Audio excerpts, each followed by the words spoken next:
Hi guys, எல்லாருமே எப்படி இருக்கீங்க? இன்னைக்கு நம்ம டோக்கியோ கோல் அனிமே சீசன் 1 எபிசோட் 4 தான் பார்க்க போறோம். அதனால இதுக்கு முன்னாடி இருக்கக்கூடிய எபிசோட்ஸ் எல்லாத்தையும் போய் செக் பண்ணாதவங்க செக் பண்ணிட்டு வந்திருக்கேன். ஏன்னா இதுக்கு முன்னாடி இருக்கக்கூடிய எபிசோட்ஸ் நீங்க தெளிவா பார்த்துட்டு வந்தாதான் இந்த ஸ்டோரியில என்ன நடந்துகிட்டு இருக்குது, என்ன பண்ண போறாங்க அப்படின்றது எல்லாமே உங்களுக்கு தெளிவா தெரியும். அதனால போன எபிசோட பார்க்காதவங்க போய் செக் பண்ணிட்டு வந்துருங்க. அப்புறம் அப்படியே நம்ம சேனலுக்கு சப்ஸ்கிரைப் பண்ணாம யாராச்சும் இந்த வீடியோ பார்த்துக்கிட்டு இருக்கீங்கன்னா உடனே சப்ஸ்கிரைப் பண்ணிட்டாதீங்க. அதுக்கு பதிலாக எப்பயும் போல இந்த வீடியோ பார்த்து முடிச்சுட்டு நம்ம சேனல்ல இருக்கக்கூடிய மற்ற வீடியோ எல்லாத்தையும் ஒரு தடவை செக் பண்ணி பாருங்க. அப்போ உங்களுக்கு பிடிச்சிருந்தா மட்டும் சப்ஸ்கிரைப் பண்ணி பெல் ஐகானை ஆல்ல வச்சுக்கோங்க. அது கூட சேர்த்து நம்ம சோஷியல் மீடியாவோட லிங்க் எல்லாமே கீழே டிஸ்கிரிப்ஷன்ல இருக்கும். அதை யூஸ் பண்ணி ஃபாலோ பண்ற மாதிரி இருந்தாலும் ஃபாலோ பண்ணிக்கோங்க. ஏன்னா இப்போ நீங்க பாத்துக்கிட்டு இருக்கிறது இன்ஃபினிட்டி அனிமேஷன் சேனல். வாங்க டைம் வேஸ்ட் பண்ணாம இன்னைக்கான அந்த எபிசோடுக்குள்ள போயிடலாம். சோ இந்த எபிசோட ஓபன் பண்ணதும் இந்த பணக்கார கோல்ட் காஃபி ஹவுஸ்க்கு வந்திருக்கிறத பார்த்த உடனே, ஹே ஷூ, நீ எதுக்கு இங்க வந்திருக்கிறன்னு டோக்கா கேட்டுக்கிட்டு இருக்க. அட என்னப்பா நீ என்ன பார்த்தாலே எரிஞ்சு விடுற. நான் இங்க எதுக்கு வருவேன்? சும்மா காஃபி குடிக்கிறதுக்கு தான் வந்திருக்கிறேன். நீ ஒண்ணு என்ன தப்பா நினைச்சுக்காத. நான் காஃபி குடிச்சிட்டு உடனே போயிடுறேன். அது மட்டும் இல்லாம இந்த இடத்துல புது ஆளுங்கெல்லாம் இருக்கீங்கன்னு கேள்விப்பட்டேன். அதனால அவங்கள பத்தி நான் கொஞ்சம் தெரிஞ்சுக்கிறேன்னு உள்ள வந்தவங்க இங்க இருக்கக்கூடிய எல்லாருமே ஒரு மாதிரி வித்தியாசமா பார்த்துக்கிட்டே வந்து நேரா நம்ம காணிக்கை கிட்ட வந்ததும், ஆஹா, இந்த ஸ்மெல்ல நான் ஏற்கனவே ஸ்மெல் பண்ணி இருக்கிறேன். எனக்கு ரொம்ப பழக்கப்பட்ட ஸ்மெல் ஆச்சே. ஆனா இவங்க கிட்ட எப்படி வருது? இருந்தாலும் பரவாயில்ல, இவனை நம்ம யூஸ் பண்ணிக்கலான்ற மாதிரி பார்த்துக்கிட்டு இருக்க டோக்கோ உடனே, ஹே இங்க பார், உன்னுடைய வேலைக்கெல்லாம் இங்க யாருமே செட் ஆக மாட்டாங்க. ஒழுங்கா இங்க இருந்து கிளம்பி போயிடு. அதுதான் உனக்கும் எங்களுக்கும் நல்லதுன்னு சொன்னதும், சரி எதுக்குமா கோவப்பட்டு பேசிக்கிட்டு இருக்க? நான் வந்த வேலை முடிஞ்சு கிளம்புறேன்னு. எதுக்கு இங்க வந்தா எதுக்கு கிளம்புறான்னு தெரியாமலே இந்த இடத்துல இருந்து காணிக்கையை பார்த்துக்கிட்டே இவன் கிளம்பி போறான். இதனால எதுக்கு இவன் வந்தான், ஏன் நம்மள ஒரு மாதிரி பார்த்தான்னு காணிக்கைக்கு சுத்தமா புரியல. அதனால டோக்கா கிட்ட இப்ப வந்துட்டு போனவன் யாருன்னு கேட்கவும், இவன் தான் இந்த 20th வார்ட்லயே மிகப்பெரிய பணக்கார கோல்னு இவன் சொல்லிக்கிட்டு இருக்கிறா. அது மட்டும் இல்லாம இவன் கிட்ட நெருங்கி பழகாம இருக்கிறதா உனக்கு நல்லதுன்னு வேற சொல்றா. ஆனா இவன் எதுக்கு இப்படி சொல்றான்னு சுத்தமா இவனுக்கு புரியவே இல்லை. அதனால இன்னமும் நடக்குதுறான்னு ஒரு குழப்பத்தோட இவன் பார்த்துக்கிட்டு இருக்கும்போது, இன்னொரு பக்கம் அந்த பணக்கார கோல் வந்துட்டு போனா இல்லையா, அவன் தன்னுடைய வீட்டுல போய் டின்னர் சாப்பிட்டுட்டு இருக்கும்போது, கணக்கே இன்னும் கொஞ்ச நாள் தான், எப்படியாச்சு நான் உன்னை அடைஞ்சே தீருவன்ற மாதிரி ஒரு வில்லத்தனமான பிளான போட்டுக்கிட்டு இருக்க. மறுநாள் காலையில எப்பயும் போல டோக்கா நார்மலா ஹியூமன்ஸ் மாதிரி நடந்துக்கணும்னு ஸ்கூலுக்கு போயிருக்கிறா. ஆனா இவ தினமும் ஹியூமன்ஸ் மாதிரி நடந்துக்கிறன்ற பேர்ல செம்மையா கஷ்டப்பட்டுக்கிட்டு இருக்கா. ஏன்னா இவளுடைய ஃப்ரெண்ட்ஸ் எல்லாருமே ஹியூமன் தானே. அப்படி இருக்கும்போது மத்தவங்க எல்லாரும் சாப்பாடு சாப்பிட்டுட்டு இருக்கும்போது இவன் மட்டும் காஃபி அப்படி இல்லைன்னா ஹியூமன்ஸோட ஃபிளஷ் மூலியமா உருவாக்கப்பட்ட ஏதாச்சும் ஒரு பன் அது மாதிரி சாப்பிட்டுக்கிட்டு இருப்பா. ஆனா இவ ஒரு கோலா இருக்கிறதுனால தான் இந்த மாதிரிலாம் சாப்பிடுறான்ற விஷயம் எதுவுமே இவளுடைய ஃப்ரெண்ட்ஸுக்கு தெரியாதனால, ஹே என்னப்பா நீ தினம் இதே சாப்பிட்டுட்டு இருக்க, இந்த எங்க வீட்டுல செஞ்சது கொஞ்சம் டேஸ்டா இருக்கும்னு அப்பப்ப வீட்ல இருந்து எடுத்து வர சாப்பாடு எல்லாத்தையும் இவளுக்கு கொடுத்துருவாங்க. சோ இந்த மாதிரி எப்பயுமே இவங்க சாப்பாடை கொடுக்கறதுனால எல்லா நாளும் லஞ்ச் பிரேக் முடிஞ்சதுக்கு அப்புறம் இவன் மட்டும் போயிட்டு ஓரமா உட்காந்துக்கிட்டு, இந்த மனுஷங்க எப்படிதான் எல்லாம் சாப்பிடுறாங்களோ தெரியல, என்னால முடியல, அப்பா சாமி என்னை விட்டுருங்கடான்னு கதறாத குறையா உட்காந்து அழுதுகிட்டு இருப்பா. ஏன்னா இவளுக்கு வந்து மனுஷங்களா மாறணும், நம்ம வந்து மனுஷன் மாதிரி இருக்கணும்ன்ற ஒரு ஆசை இருக்குது. ஆனா என்ன பண்ணி தொலைகிறது, இவதான் ஒரு கௌலா பிறந்துட்டாலே. அதனால இதுக்கு ஒரு விடிவு காலமே பிறக்காதானே இவ கொஞ்சம் கதறிக்கிட்டு இருக்க.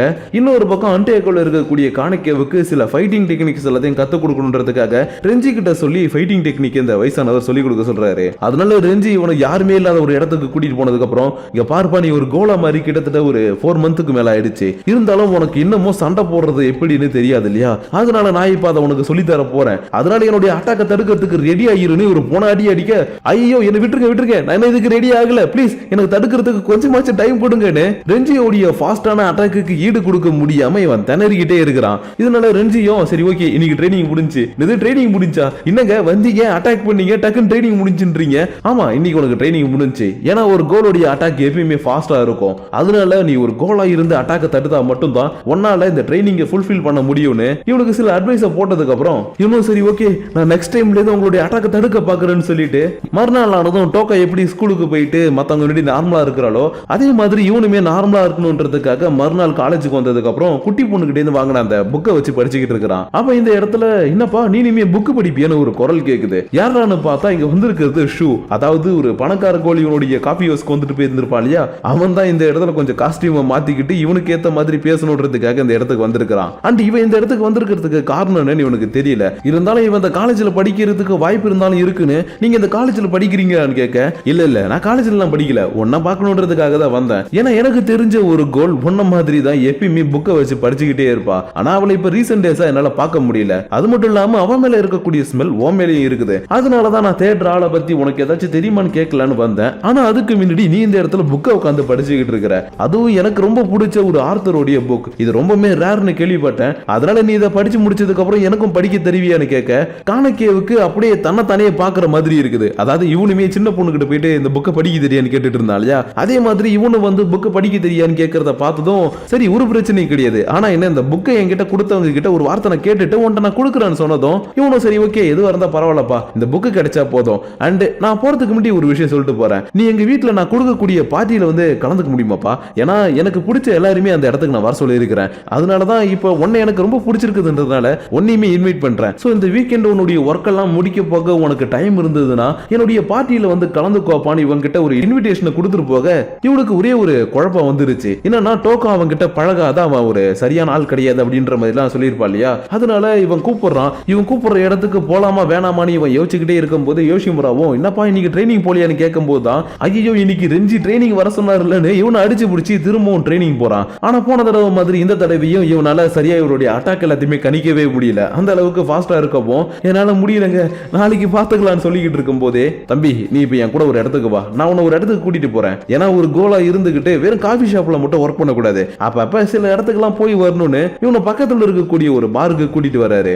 ஏன்னா அன்டேக்கோ காஃபி ஹவுஸ் எப்படி கோல்ஸுக்காக இருக்குதோ அதே மாதிரி தான் இந்த பாரும் கோல்ஸுக்காகவே உருவாக்கப்பட்டிருக்குது. அதனாலதான் இவனை இந்த இடத்துக்கு கூட்டிட்டு வர இந்த இடத்துல இவன் ஆல்ரெடி மீட் பண்ண ஊட்டாவும் உட்காந்து ஒரு பெக் அடிச்சுக்கிட்டு இருக்கான். அது மட்டும் இல்லாம இங்க இருக்கக்கூடிய இன்னொரு பொண்ணு இவனை பார்த்துட்டு ஜாலியா பேச ஆரம்பிச்சதும் இவனுக்கு ஒரு பெரிய சந்தேகம், ஏன்னா இவங்க 3 பேரையும் அவன் தனித்தனியா தான் பார்த்துருக்கான். அப்படி இருக்கும்போது இவங்க எல்லாருக்குமே இவனை பத்தி தெரிஞ்சிருக்குது, அதனால உங்க 3 பேருக்கும் ஒருத்தர் மாத்தி ஒருத்தர் தெரியுமான்னு கேட்க அட என்னப்பா நீனு நம்மளுடைய இந்த 20th வார்டுல கிட்டத்தட்ட ஒரு 2-3 கோல்ஸ் உடைய ஆர்கனைசேஷன் இருக்குது, அதாவது உனக்கு ஆல்ரெடி சொல்லியிருப்பாங்களே கேங் கேங்னு அதை தான் ஆர்கனைசேஷன் சொல்லிக்கிட்டு இருக்கிறேன். அது மட்டும் இல்லாம அந்த ஆர்கனைசேஷன்ல இருக்கும்போது எல்லாருமே அன்னைக்கு நடக்கக்கூடிய விஷயங்களை ஷேர் பண்ணிப்பாங்க. அப்படிதான் உன்னை பத்தி நான் சில விஷயங்கள் கேள்விப்பட்டேன். ஏன்னா ஒரு ஹியூமனுக்கும் கோல்ஸுக்கும் பிறக்கக்கூடிய குழந்தையை தான் ஒன்னை கோல் சொல்லுவாங்க, அதாவது ஒன்ன மாதிரி பாதி ஹியூமனா இருப்பாங்க அண்ட் மீதி பாதி கோலா இருப்பாங்க. ஆனா அவங்க எல்லாருக்கும் சீக்கிரமா வயசாயிடும் அண்ட் அதே நேரத்துல அதிகமான ஒன்னை கோல்ஸ் பிறக்கும் போதே இறந்து தான் பிறக்கும். சோ அப்படி இருக்கும்போது ஒன்னை கோல்ஸை பாக்குறதே ரேர். ஆனா நீ ஒரு ஒன்னை கோலா இருக்கிற அண்ட் அதே நேரத்துல கொஞ்சம் வித்தியாசமான கோலா இருக்கிறன்னு நாங்க எல்லாருமே கேள்விப்பட்டிருக்கிறோம்.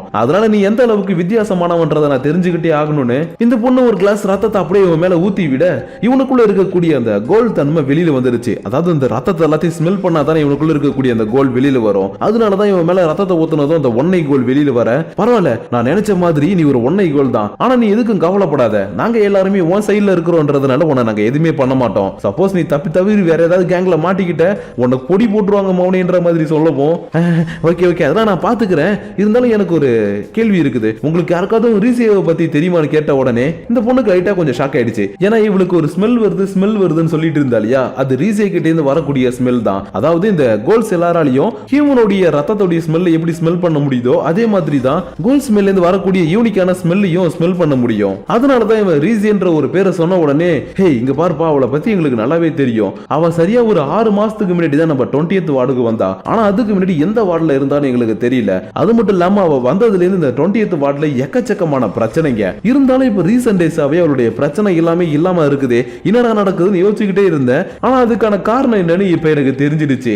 அதனால இதுக்கப்புறம் நீ எதுக்காகவும் கவலைப்படாத, நாங்க எல்லாருமே உன் கூட இருக்கிறோம், எப்பயுமே உனக்கு துணையா இருப்போன்ற மாதிரி இவன் கிட்ட சொன்னதுக்கு அப்புறம் மறுநாள் காலையில எப்பயும் போல இவன் ஒரு இடத்துல போயிட்டு உட்காந்து தன்னுடைய புது ஃப்ரெண்டு கிட்ட பேசிக்கிட்டு இருக்கான். அதாவது இந்த பணக்கார கோல் ஷூ இருக்கான் இல்லையா, அவன் தான் இவனுக்கு இப்ப புதுசா கிடைச்சிருக்கக்கூடிய ஃப்ரெண்டு. அதனால இவன் கூட உட்காந்துக்கிட்டு சில விஷயங்களை பேசிக்கிட்டு இருக்கும் போது இவன் கிட்ட நம்ம ஓப்பனா கேட்டா என்னன்னு, நீ என்ன ஒரு நாள் பார்த்து பேசும்போது ஒரு பொண்ணை பத்தி பேசணும்ல, அந்த பொண்ணுடைய பேரு ரீசே தானே, அவளை பத்தி உனக்கு ஏதாவது தெரியுமான்னு கேட்கவும் இன்னது ரீசேவா இவனுக்கு எப்படி அந்த பேர் தெரியும்னு யோசிக்கும் போதுதான் ஒரு 4-3 மாசத்துக்கு முன்னாடி இவன் ரீசேவை மீட் பண்ண ஒரு விஷயம் இவனுக்கு ஞாபகம் வருது. என்னன்னா ரீசே 20th வார்டுக்கு வந்த உடனே இங்க இருக்கக்கூடிய யாரையாச்சும் நம்ம கரெக்ட் பண்ணி ஆகணும்னு பணக்கார கோல்ஸ் எல்லாத்தையும் தேடி டேட்டிங் பண்ணியிருப்பா. அப்படிதான் இவனையும் டேட்டிங் பண்ணும்போது ஒரு கட்டத்துல ஏன்னா ஒரு கோலா இருக்கிறதுக்கே தகுதி இல்ல, நீ ஒரு முட்டா பீஸ் அப்படி இப்படின்னு இவனை நிறைய கழுவி ஊத்திட்டு பிரேக்கப் பண்ணிட்டு போயிருக்கிறா. அதனாலதான் ரீசேவுடைய பேரை சொன்னதும் இவன் அந்த விஷயத்த எல்லாத்தையுமே நினைச்சு பார்த்துட்டு கையில இருக்கக்கூடிய கிளாஸை உடைக்கவும் என்னப்பா கையாலே கிளாஸை உடைச்சிட்டேன் உன் கைக்கு ஏதாவது ஆயிட போகுதுன்னு காணிக்கே ஒரு பதட்டத்தோட இந்த கிளாஸ் எல்லாத்தையுமே எடுக்கும் போது சின்னதா ஒரு பீஸினுடைய கையில ஒரு கோடை போட்டுருது. அதனால கையில ரத்தம் வந்ததும் ஹேய் சாரி காணிக்கே நான் தெரியாதனமா இந்த மாதிரி பண்ணிட்டேன், என்னாலதான் உனக்கு இப்படி அடிபட்டு அடிச்சுன்னு இவன் கர்ச்சீஃப் எடுத்து அந்த ரத்தத்தை எல்லாத்தையுமே தொடச்சிருப்பான். அது போக காணிக்கை இதை எடுத்துட்டு போயிட்டு நான் வாஷ் பண்ணிட்டு வரேன்னு சொன்னாலும் இல்ல நானே இதை பாத்துக்கிறேன்னு இவன் வாஷ்ரூமுக்கு எடுத்துட்டு போயிட்டு இந்த ரத்தத்துக்காக தான் நான் வெயிட் பண்ணேன், ஏன்னா ரீசே மேல வந்த ஸ்மெல்லும் உன் மேல வரக்கூடிய ஸ்மெல்லும் ஒரே மாதிரி தான் இருக்கு, அது போக உன்னுடைய ரத்தத்துல ஏதோ ஒரு வித்தியாசமான ஸ்மெல்லும் எனக்கு வருது, அதனால அவளை வச்சு நான் பண்ண முடியாத விஷயத்த எல்லாத்தையும் உன்னை வச்சு இந்த வீக்கெண்ட்ல நான் பண்ண போறேன்னு இவன் ஒரு மாதிரி பைத்திய மாதிரி சிரிச்சுக்கிட்டு இருக்க. காணிக்கவோ என்ன நடக்க போதுன்னே தெரியாம இந்த வீக்கெண்ட் ஆனதும் இவன் ஷூ மேல இருக்கக்கூடிய ஒரு சின்ன இந்த நம்பிக்கையில பார்ட்டிக்கு வந்துட்டான். ஆனா இந்த வீட்டுல இவனை தவிர வேற யாருமே இல்ல. அதனால இங்க இருக்கக்கூடிய மெய்டு கிட்ட இங்க வர வேண்டியவங்களே எங்க, இதுக்கப்புறம் தான் வர போறாங்களா, இல்ல நான் பார்ட்டிக்கு லேட்டா வந்துட்டேனான்னு கேட்கவும், இல்ல இல்ல இல்ல இல்ல நீங்க கரெக்டான டைமுக்கு தான் வந்திருக்கீங்க, நீங்க காஃபியை குடிச்சிட்டு கொஞ்சம் வெயிட் பண்ணுங்க, பார்ட்டி கொஞ்ச நேரத்துல ஆரம்பிச்சிரும் சொல்லிட்டு போனதும் இவனு சரி ஓகே பார்ட்டி ஆரம்பிச்சா சரின்னு போயிட்டு காஃபி எடுத்து குடிக்க சடனா இவனுடைய டேபிள் மட்டும் கிரவுண்ட் ஃப்ளோர்ல இருந்து ஃபர்ஸ்ட் ஃப்ளோருக்கு போற மாதிரி மேல போய்கிட்டு இருக்குது. அதனால இங்க என்ன நடக்குதுன்னே தெரியாம இவன் கொஞ்சம் ஆச்சரியத்தோட ஃபர்ஸ்ட் ஃப்ளோருக்கு வந்ததுக்கு அப்புறம் பார்த்தா இவனை சுத்தி எங்க பார்த்தாலும் ரத்தமா இருக்கு. அது போக இந்த இடத்துல எக்கச்சக்க கோல்ஸ் மாஸ்க் போட்டுக்கிட்டு இங்க நடக்கக்கூடியதை வேடிக்கை பார்க்குற மாதிரி நின்றுட்டு இருக்காங்க. அதனால இது என்ன இடம், இங்க எதுக்காக நம்மள கூட்டிட்டு வந்திருக்காங்கன்ற மாதிரி இவன் இன்னும் கொஞ்சம் பயந்து போய் பார்க்கும்போது தான் மாஸ்டர் ஷூ வரார், கொஞ்சம் அமைதியா இருங்கன்னு ஒரு குரல் கேட்கும். என்னடான்னு பார்த்தா ஷூ தான் இந்த மாதிரி ஒரு செட்டப்பை ரெடி பண்ணி பணக்கார கோல்ஸுக்காக ஒரு மிகப்பெரிய ஷோவை ரெடி பண்ணி இருக்கிறான். ஏன்னா இந்த இடத்துல இருக்கக்கூடிய பணக்கார கோல்ஸ் எல்லாம் டைரக்டா போயிட்டு மத்த கோல்ஸ் மாதிரி மனுஷங்களை அடிச்சு சாப்பிட மாட்டாங்க. அதுக்கு பதிலா வீக்லி ஒன்ஸ் பார்ட்டி வச்சுக்கிட்டு அதுல ரொம்பவே டேஸ்டா இருக்கக்கூடிய மனுஷங்களை கூட்டிட்டு வந்து சண்டை போட விட்டு அதுல யார் தோத்து போறாங்களோ அவங்களே இவங்க கொண்டு சாப்பிடுவாங்க. ஆனா இந்த இடத்துல காணக்கே ஒரு கோலாச்சு, இவனை வச்சு என்ன பண்ண போறாங்கன்னு பார்த்தா இப்பதான் ஒரு மிகப்பெரிய அனௌன்ஸ்மெண்ட் இந்த ஷோ கொடுக்குறான். இங்க பாருங்க பணக்கார கோல்ஸ், உங்களுக்கு எல்லாருக்கும் இன்னைக்கு ஒரு சர்ப்ரைஸான ஒரு விஷயம். எப்பயுமே நம்ம மனுஷங்களை வச்சு தான் சண்டை போட்டு சாப்பிட்டுக்கிட்டு இருப்போம். ஆனா இன்னைக்கு அதுக்கு பதிலா கொஞ்சம் வித்தியாசமா கோல்ஸை வச்சு சண்டை போட்டு இதுல யார் தோக்குறாங்களோ அவங்கள நம்ம சாப்பிட போறோம். ஏன்னா இன்னைக்கு உங்களுக்காக நான் ஒரு ஸ்பெஷலான கோல் இந்த இடத்துக்கு நான் கூட்டிட்டு வந்திருக்கிறேன்னு இவன் சொல்லிக்கிட்டு இருக்க மத்த பணக்காரங்க எல்லாரும் எப்படி நம்ம மனுஷனை விட்டுட்டு ஒரு கோலை சாப்பிடுறது, இதுக்கு வாய்ப்பே இல்ல, அது மட்டும் இல்லாம இது நம்ம ரூல்ஸுக்கு எதிரானது அப்படி இப்படின்ற மாதிரி பேசிக்கிட்டு இருக்க. ஓ அப்படியா சொல்றீங்க, அப்பனா இத ஒரு நிமிஷம் மோந்து பார்த்துட்டு அப்புறம் நீங்க முடிவு பண்ணிக்கோங்கன்னு இவன் காணிக்கையோட பிளட் எல்லாத்தையும் கர்ச்சிஃப்ல நனைச்சு வச்சிருந்தா இல்லையா, அந்த கர்ச்சிஃபை எடுத்து இங்க இருக்கக்கூடிய மத்த பணக்கார கோல்ஸ்ட கொடுக்க அவங்க எல்லாரும் மோந்து பார்த்துட்டு வாவ் இவனுடைய ரத்தத்தோட ஸ்மெல் இவ்வளவு டேஸ்டா இருக்குதுன்னா இவனை சாப்பிட்டா எந்த அளவுக்கு டேஸ்டா இருக்கும், அதனால இப்பவே சண்டை ஆரம்பின்னு எல்லா கோல்ஸுமே ஆரவாரம் பண்ண ஆரம்பிச்சிட்டாங்க. ஏன்னா காணிக்கை முழு கோல் கிடையாது, அதுக்கு பதிலா பாதி ஹியூமன், அதனாலதான் இந்த கோல் எனக்கு தான் எல்லாருமே கத்திக்கிட்டு இருக்க. காணக்கையை கொல்றதுக்காக காலகேயர்களுடைய ஃப்ரெண்டை கூட்டிட்டு வந்திருக்காங்க. ஏன்னா பாக்குறதுக்கே காலகேயர்கள் மாதிரி இவன் கொஞ்சம் நல்லா பல்கா இருப்பான். அது போக காணக்கையை கொல்ற அளவுக்கு கையில ஒரு மிகப்பெரிய ரம்பத்தை வேற வச்சிருக்கான். அதனால இவன் நேரா வந்து காணக்கையை பார்த்ததும் ஓ உள்ள பூச்சா சரி ஓகே நசுக்கு நசுக்கிறேன்னு புடிச்சு போட்டு காணக்கையை அடின்னு அடிக்க காணக்கை ஒரு அளவுக்கு இவனுடைய அடியில இருந்து தப்பிச்சுக்கிட்டே இருக்கிறான். ஏன்னா இவன் ரீசன்ட் டேஸ் அட்டாக்ல இருந்து தப்பிக்கிறதுக்காக நிறைய ட்ரைனிங் எல்லாம் எடுத்துக்கிட்டு இருக்கான் இல்லையா, அந்த ட்ரைனிங் இவனுடைய அட்டாக்ல இருந்து தப்பிக்கிறதுக்காக இவனுக்கு கொஞ்சம் ஹெல்ப் பண்ணிக்கிட்டே இருக்கும். ஆனா ஒரு கட்டத்துல அந்த காலகைய டேய் மூட்டை பூச்சி என்கிட்ட இது நின்னா தப்பிச்சாலும் உன அசால்ட்டா கொன்னுடுவான்டான்னு டக்குனு இவனை புடிச்சு கழுத்து நெரிச்சு கொல்ல போக சடனா அம்பியுடைய உடம்புல இருக்கக்கூடிய அண்ணின் முடிக்கிற மாதிரி இவனுக்குள்ள இருக்கக்கூடிய ஒன்னை கோல் கண்ணு முழிச்சதும் உய்யால யாரடா கொல்ல பாக்குறேன்னு ஒரே பஞ்சில இவனை நாக் அவுட் பண்ண இங்க இருக்கக்கூடிய எல்லாருமே இவன் நாக் அவுட் பண்ணதை பார்த்து ஆச்சரியப்படாம இவன் ஒரு ஒன்னை கோல்னு செமைய ஆச்சரியமாகறாங்க. ஏன்னா ஒன்னை கோல் பாக்குறது ரொம்பவே ரேரான ஒரு விஷயம். அதாவது ஏற்கனவே அந்த ஒரு பொண்ணு சொன்னா இல்லையா, பிறக்கும் போதே மோஸ்ட்லி குழந்தைங்க எல்லாம் இறந்துரும், சப்போஸ் அதுல தப்பிச்சு ஒரு குழந்தை வந்தாலும் சீக்கிரமா வயசாகி இறந்து போயிடுன்னு சொல்லியிருப்பா. அப்படி இருக்கும்போது இவன் பல வருஷமா உயிரோட இருக்கிறான். அது மட்டும் இல்லாம இவன் ஒரு ஒன்னை கோலா வேற இருக்கிறான். அப்பனா இவனை நம்ம சாப்பிட்டே ஆகணும், இவன் எனக்கு தான் எல்லாருமே நாக் அவுட் ஆகி கீழே விழுந்து கிடக்கக்கூடிய காலக்கையை எழுந்து திரும்ப உன்னை அட்டாக் பண்ண சொல்லப்போம். இவனும் சரி ஓகே நான் இப்பவே இவனுடைய கதையை முடிச்சிடுறேன்னு உடம்புல எக்கச்சக்கமான அடி வாங்கி எந்திரிக்க முடியாம உட்கார்ந்து இருக்கக்கூடிய இவனை ஒரே அடியிலே கொன்னுடலான்றதுக்காக பக்கத்துல வந்திருப்பான். பட் அதுக்குள்ள இவனுக்கு பின்னாடி ரத்தம் தெரிக்குது. என்னடான்னு பார்த்தா ஷூ தான் பின்பக்கமா வந்து இவனை அட்டாக் பண்ணி இருப்பான். அது மட்டும் இல்லாம இவனை அட்டாக் பண்ணி யாருமே இங்க திட்டு போக முடியாது. ஏன்னா இவனுங்க கூட்டிட்டு வந்தது நான் தான். அப்படி இருக்கும்போது இவன் எனக்கு மட்டும்தான் அசால்ட்டா இந்த காலக்கையினுடைய ஒட்டவை பிச்சுக்கிட்டு இந்தாண்டா வரவும் காணிக்கைவுக்கு இங்க என்ன நடக்குதுன்னே சுத்தமா புரியல. ஏன்னா இவன் இந்த இடத்துக்கு வர வச்சு இந்த மாதிரி ஒரு பெரிய பிரச்சனை மாட்டி விட்டதே இவன் தான். ஆனா இந்த பிரச்சனையில இருந்து காப்பாத்துறதும் இவன் தான். அதனால என்னடா நடக்குதுன்னு ஒரு மாதிரி பாத்துக்கிட்டு இருக்கும் போது தான் டைரக்டா இவன் கிட்டே வந்து என்னப்பா பயந்துட்டியா, உனக்கு சின்னதா ஒரு விளையாட்டு காட்டணும்னு நினைச்சேன், அவ்வளவுதான், மத்தபடி நான் உன்னை எதுவுமே காயப்படுத்தணும்னு நினைக்கல, அதனால இதெல்லாம் பெருசா எடுத்துக்காதன்னு இவங்கிட்ட சொன்னாலும் ஹே காணக்கே நீ ஒரு ஒன்னை கோல்ன்றதுனால நீ எனக்கு மட்டும்தான், நான் தான் உன்னை சாப்பிடுவேன், அதுக்கான சரியான டைமுக்காக நான் காத்துக்கிட்டு இருப்பேன்ற மாதிரி யோசிச்சுக்கிட்டு இருக்க. அப்படியே இந்த இடத்துல இந்த எபிசோட முடிச்சிட்டாங்க. சோ கைஸ் இன்னைக்கு நம்ம பார்த்த இந்த எபிசோடு உங்களுக்கு பிடிக்குமான்னு எனக்கு தெரியல. ஏன்னா ஸ்டோரி ரொம்ப கொஞ்சம் ஸ்லோவா தான் வந்துகிட்டு இருக்கு. ஆனா கவலைப்படாதீங்க, இதுக்கப்புறம் ஸ்டோரி கொஞ்சம் அப்படியே வேகமா போக ஆரம்பிக்கும். அதே நேரத்தில் உங்களை இன்னமும் விறுவிறுப்பா கூட்டிட்டு போவோம். ஏன்னா இதுக்கப்புறமேட்டு தான் காணக்கே தான் யாரு என்ன பண்ணணும் அப்படின்றது எல்லாத்தையுமே புரிஞ்சுக்கிட்டு நிறைய விஷயங்களை பண்ண ஆரம்பிப்பான். சோ அதனால இந்த ஸ்டோரி உங்களை கண்டிப்பா விறுவிறுப்பா கூட்டிட்டு போவோம். அண்ட் அதே நேரத்தில் சில பேருக்கு இருக்கக்கூடிய டவுட்ஸையுமே இது கிளியர் பண்ணும். ஆனா அதுக்கு வேண்டி ஒரு டவுட்டை மட்டும் நான் கிளியர் பண்ணிடுறேன். அதாவது கோல்ஸ்னா என்ன ப்ரோ நிறைய பேர் கேட்டாங்க.